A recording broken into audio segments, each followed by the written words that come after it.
Good morning to all. Welcome back to Campus Point. So in today's class, I'm going to discuss some fundamental concepts of array in C programming. So basically array is nothing but a linear data structure. So array is basically known as a linear data structure, or that is otherwise known as a static data structures. That is otherwise known as a static data structures. And in this case, it's collection of homogeneous data element, collection of homogeneous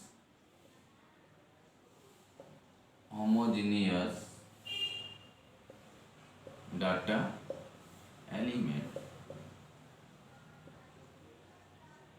The elements are basically stored in contiguous memory location. Contiguous memory location. Then whatever may be the number of element, it always assign a single name. Assign a single name to it. Single name. That means we can consider array as a linear data structure or static data structure, which is collection of homogeneous data element. Homogeneous is nothing but the similar types of data. Similar types of data in contiguous memory location. Contiguous in the sense that is continuous in memory allocations, and whatever may be the number of element, that will be stored in a single name. So we can tell that array is nothing but a data storage device, or that's a container. That is another important point you should remember. It's a container. Or data storage device. Data storage device.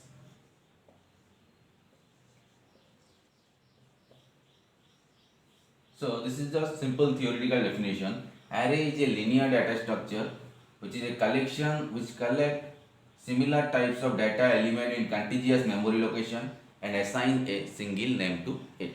So let us see what are the basic advantages behind this. So why we are basically using array. So in case of array, the data can be randomly accessed by using the index or address. You can see here the basic advantages here. Data can be traversed also easily through the index. So the advantages are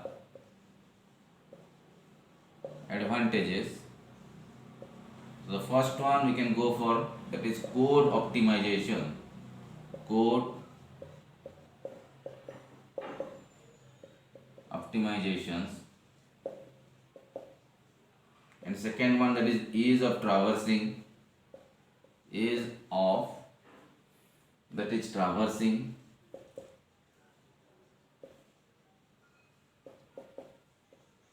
Okay. And third one, we can easily sorting, that is of sorting. Then random access.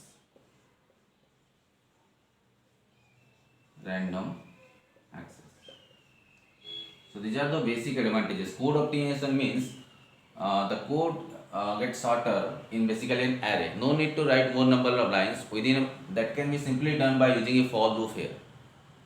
By using a single for loop, you can perform many different operations in an array. Then ease of traversing. You can traverse the array again by using the for loop from a particular starting index to ending index. And the third one is here sorting. So we can also sort the element by using the for loop as well as swapping concept. Then random access. So how the element can be accessed? The element can be directly accessed, or you can tell that any particular element you can access by using the index of that one. And for that you need to use the subscript of that particular array. Then if you talk about the disadvantages part, that is nothing but fixed size or static data structure. So it's a static data structures. So as per the concept of static data structures, once you declare an array, the size cannot be increased or size cannot be decreased. So once you, as per the requirement, suppose initially you have declared an array of 10 and after that you want to add 2 more elements, then it is not possible. The size cannot be expanded, the size cannot be squeezed. So for that purpose, again you need to redesign the array from the static. So that is the basic disadvantage, that is the static data structures. That means size cannot be changed once you declare.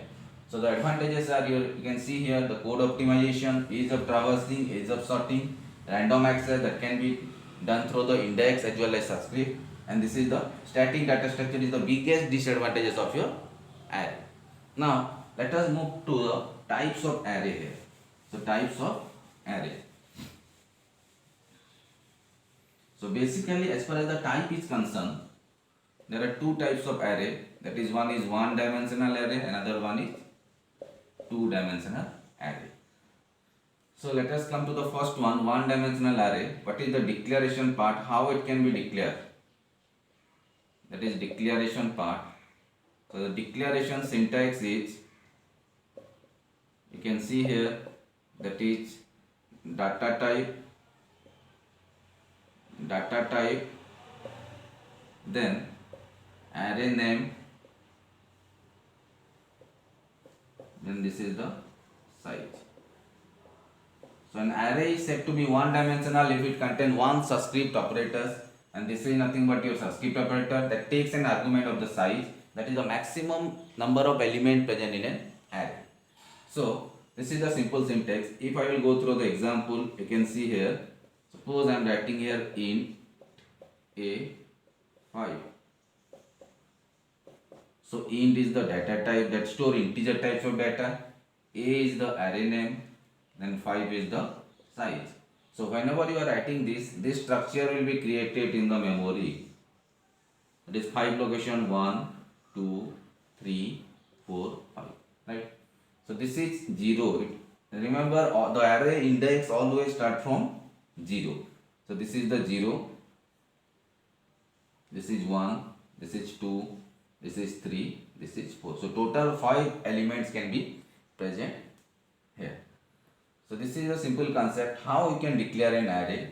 So that is the data type, array name and size, and this is the maximum size or length. So once you declare a particular array, then this structure is created in the memory having that particular specified size. So now let us come to the initialization part.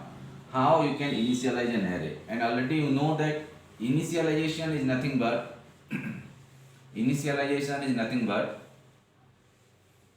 simply giving element a data to a value to a given data. So suppose I am declaring an array, you can see initializations.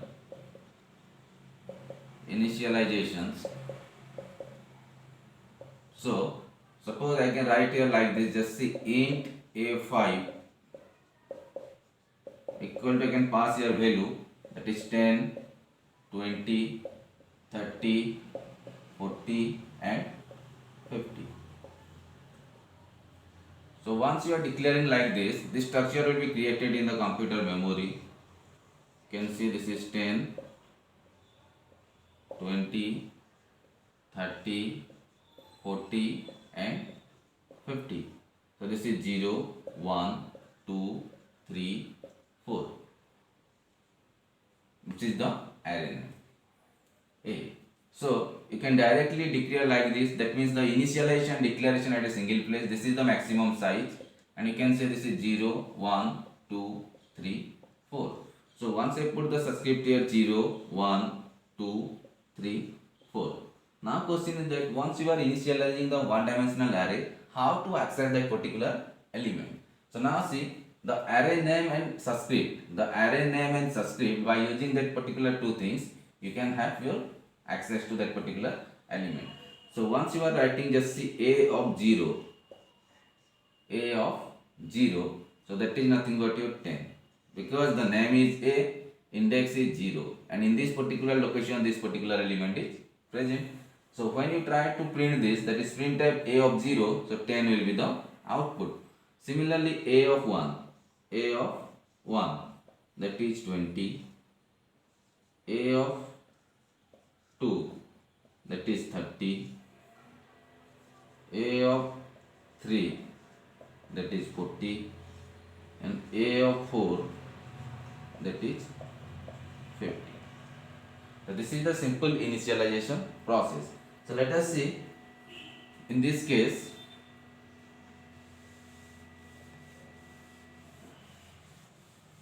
let me take the size and pass the value less than the size. Then what happened to the rest next? Suppose I am writing here int a5 and I am passing here the value 10, 20, 30. 10, 20, 30. So you can see here the size is 5. That means in computer memory the structure will be created. That is 10, 20 and 30. 3 element is stored, another 2 get empty. So this is 0, 1, 2, 3, 4. Now what about this 3 and 4? So in such cases that will take the default values of the data type, that means int, and the default value of int is, you can tell that here 0. We can store 0 here. If any location is not initialized or any index is not initialized in case of array, then that takes your 0 value. So now we can see here operation on 1D array, that is operation on 1D array. So let me declare a 1D array, that is let it be int a5. Okay, let's take a variable here I is the loop variable. So first one I will see here how to input element to an array. Input element to an array. So that can be done by a for loop. So simply you can write here for, and you can see this is 5. So this is I equals to 0, I less than 5, then I plus plus. So in such case what we will write here, scanf, that is percentage D, then we can write here ampersand A of I, ampersand A of I. So this is the simple input process. Now we can see, we'll see here how to display element from an array.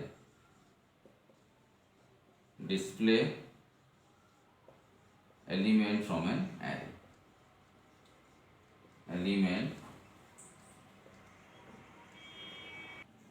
So now we'll see how to display the elements. So that can be again using for loop, that is for I equals to 0, I less than 5, then I plus plus.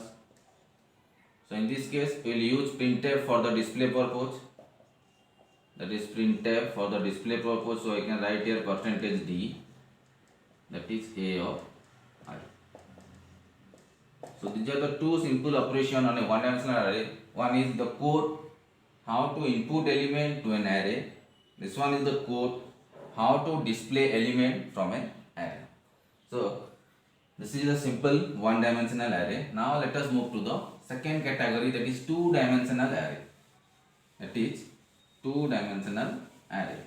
So two-dimensional array is nothing but it basically consists of two subscript operator, or that is the arrangement of rows and columns. That's why we can tell that two-dimensional array is a matrix. So this is your two-dimensional array.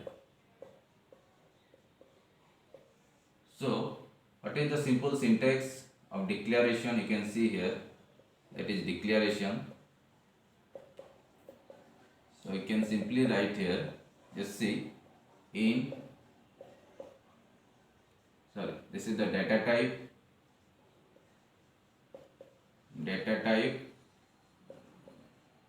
then array name. So this is your row size, and this is the column size. Okay, so I can write here int a33, int a33. That means this is the number of rows, and this is the number of column. So you can see here finally the total number of elements. Total number of elements. Total number of elements here will be, that is 3 into 3. That is total 9. Otherwise this is known as, if this is the arrangement of rows and column, arrangement of rows and column, so this is otherwise known as a matrix. So now let us see how the memory will be allocated to this. Part. So if you are declaring like this, int A33, when total 9 element will be there. So you can see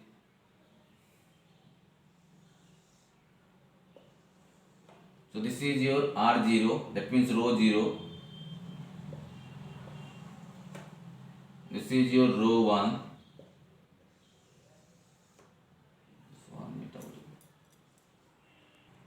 And this is your C0 first column, C1, and this is C2. That means 0 to 2, these are 3, and this is again 0 to 2, these are 3. So simply this can be written as, just see, 0 0, element is A of 0 0. That means 0th row, 0th column. Similarly it can be written as 0 1, 0 1. This can be written as 0 2. Similarly this is R1, row 1, column 0. So I can write here 1 0. Then this is 1 1. This is written as 1 2. Similarly third one you can see here, second row. So I can write here 2 0. Then 2 1. Next one is your 2 2. So you can see here total 9 number of elements are there. These are the 3 elements, these are 3, these are 3. So total 9 elements. So you can see here total 9 elements are there, that is 3 into 3. So next one, let us see how to initialize the elements. Here. So in a 2-dimensional element, so the same thing will be there. You can see the declaration, I can declare here in A 3 3. So 3 rows, 3 columns. That means how the declaration will be there. So inside that I can write 1 2 3, the first row. Then suppose 2 4 6, the second row. Then suppose 3 5 7, the third row. And this is the way how the memory will be automatically taken. So this is 0 0, 0 1, 0 2, 1 0, 1 1, 1 2, and this is 2 0, 2 1, and 2 2, as per our previous memory allocation diagram. Or this can be directly written as like this: int A, this is 3 3. So directly you can pass the element here like this: 1 2 3 4 5 6 7 8 and 9. This is the simple another way how you can initialize the 2-dimensional array. So now after this, let us try to know what are the various operations on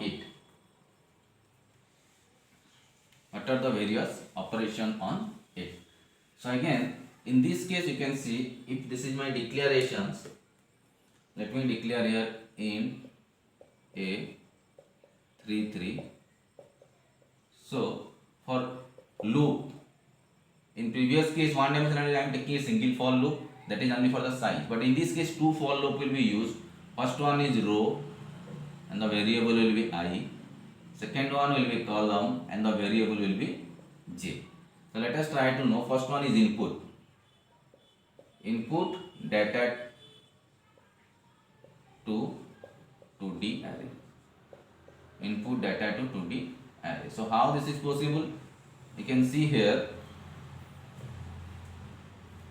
So again the for loop will be there, that is for I equals to 0, I less than 3, then I plus plus. This is all about the rows.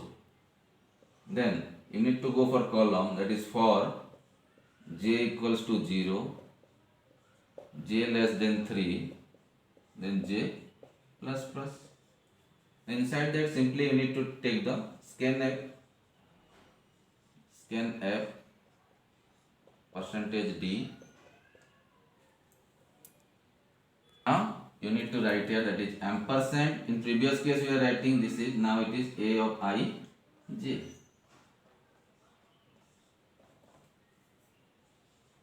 So accordingly this location will be changed, that is values of I and j. So I value will be vary from 0 to 2. Similarly j value will be vary from 0 to 2. So this is a simple code how to input data to the 2D array. Now the next one we can see how to display the data, how to display the element from 2D array. So now see here how to display it. That is display data from 2D array. Now we will use again the same for loop, that is for I equals to 0, I less than 3, that is I plus plus. For this is for the row. Similarly for the column you can see j equals to 0. So now it's j less than 3, then j plus plus. So for that you need to display, so you need to use your printf, that is printf percentage d, that is a of I j, a of I j. So this is the simple code how to display the data from the data present in a two-dimensional array. This is the display part, that's why we are using a printf. We will use a for loop for the rows, then again we are using a for loop for the column. That should be nested in nature. Then finally at last I want to discuss another special case, that is how to add element. How to add element. Add element in 2D array. So for that you need to, what you need to do, initially you need to declare int sum equal to 0.